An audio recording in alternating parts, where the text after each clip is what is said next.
দর্শক, দৈনিক সুনামগঞ্জের খবরের ফেসবুক পেজ থেকে আপনাদেরকে স্বাগত জানাচ্ছি। আমরা আজকে একটা ভিন্ন ধর্মী আয়োজন করেছি। আমরা গণমাধ্যমের চোখে সুনামগঞ্জের বন্যার কথা শুনবো।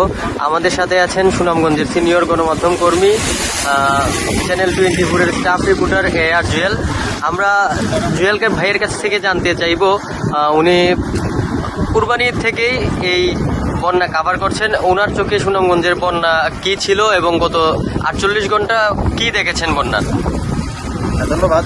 সুনামগঞ্জের বন্যা পরিস্থিতি বলি, আসলে 16 জুন থেকে কিন্তু সুনামগঞ্জে একটা বন্যা পরিস্থিতি হচ্ছে, যার ফলে আপনি জানেন যে 2022 সালে যে বন্যা হয়েছিল এরপর থেকেই কিন্তু সুনামগঞ্জবাসী একটু বৃষ্টি হলেই আতঙ্কিত হয়, নদীর পানি বাড়লেই আতঙ্কিত হয়।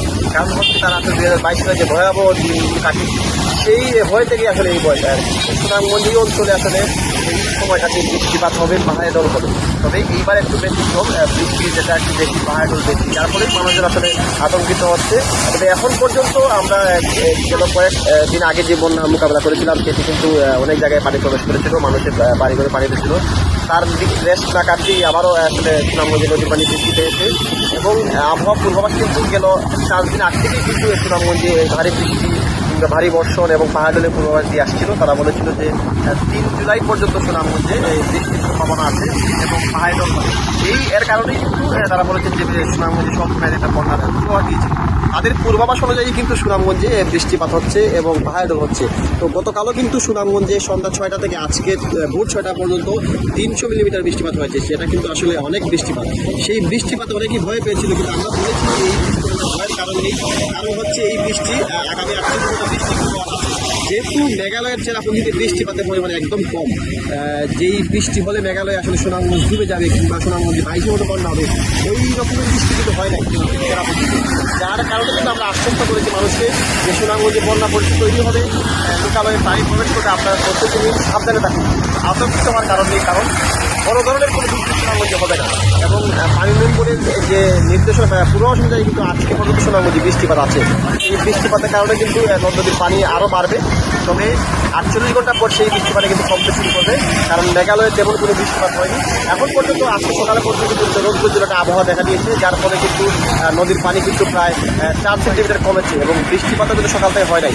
এর ফলে কিন্তু শহরে যে জলাবদ্ধ তৈরি হয়েছিল পানি, সেই পানি কিন্তু ভেঙে গেছে।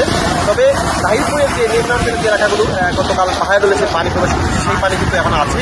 যদি এই বৃষ্টিপাত না হয় সেই পানি কিন্তু নামতে শুরু করছে। তবে মানুষের যে আসলে এই বন্যায় যে দুর্ভোগ, সেটা কেটে উঠতে অনেক সময় লাগবে, যেহেতু হাওড় অঞ্চল, সেই পানি না তাদের সময় লাগবে। তবে আমরা মনে করি যদি আর বৃষ্টিপাত না হয় সুনামগঞ্জে আসলে বন্যা পরিস্থিতি সৃষ্টি হবে। সুনামগঞ্জের যে মূল যে সমস্যাটা আসলে বন্যার পরে যে দুর্ভোগটা, যে ক্ষত ছিল, সেটা কিন্তু অনেক দিনই বয়ে বেড়াতে হয়, সেইটাই আসলে আমাদের মূল সমস্যা। তবে এখন পর্যন্ত পরিস্থিতি উন্নতির দিকে অনেকটাই। যদি আর বৃষ্টিপাত না হয়, কিন্তু চেরাপুঞ্জিতে আবার বৃষ্টিপাত না হয়, তাহলে হয়তো সুনামগঞ্জের এই পানি অনেকটাই কমে যাবে এবং মানুষের স্বস্তি কিছুটা হলো ফিরে আসবে। জি জুয়েল ভাই, আরেকটা বিষয় আপনার কাছে জানতে চাই। আপনি তো সুনামগঞ্জ পৌর শহরের পাশাপাশি পুরো জেলার খবর রাখছেন। তো এবারের বন্যায় সবচেয়ে বেশি পানি বা সবচেয়ে বেশি বন্যা আক্রান্ত কোন জায়গা হয়েছে?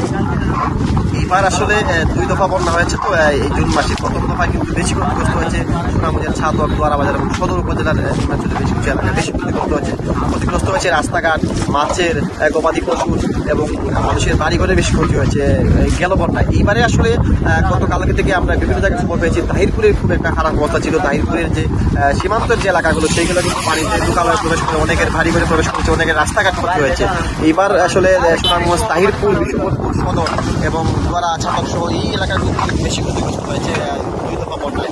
তবে যেহেতু পুরো জুলাই মাসেও কিন্তু থেমে থেমে বৃষ্টির পূর্বাভাস আছে, জুলাইয়ের মধ্যেও কিন্তু একটা পূর্বাভাস আছে, সেই হিসাবে বলা যায় যে সুনামগঞ্জে আসলে বন্যা পরিস্থিতি যে ক্ষতি করেছে সেটি আসলে মানে মানুষজন আসলে অপূরণীয়। অনেকের বাড়ি ক্ষতি হয়েছে, অনেকের রাস্তাঘাট ভেঙে গেছে। সব মিলিয়ে সুনামগঞ্জ আসলে এই বন্যার সাথে আসলে অভ্যস্ত থাকলেও কিন্তু এই ক্ষতির সাথে এতটা অভ্যস্ত ছিল না। এবার যে ক্ষতি হয়েছে